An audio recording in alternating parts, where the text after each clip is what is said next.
తెలుగువారి మర్యాద పరువు భారతదేశ వ్యాప్తంతో పాటు ప్రపంచ దేశాల అన్ని దేశాల్లో కూడా ఆ మర్యాదను ఆ పరువును మనం పోగొట్టుకున్నాం.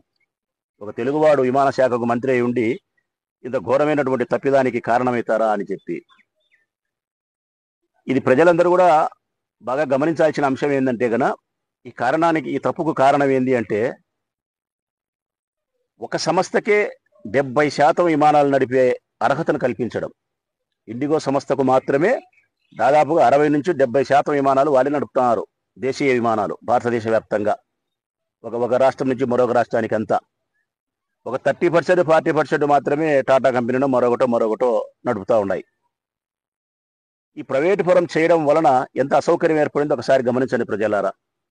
ప్రభుత్వం విమానాలను నడుపుతూ ఉంటే సమస్య లేదు, లేదా పలు సంస్థలకు ప్రభుత్వం గన అప్పజెప్పింటే గన ఇంత ఇబ్బంది లేదు.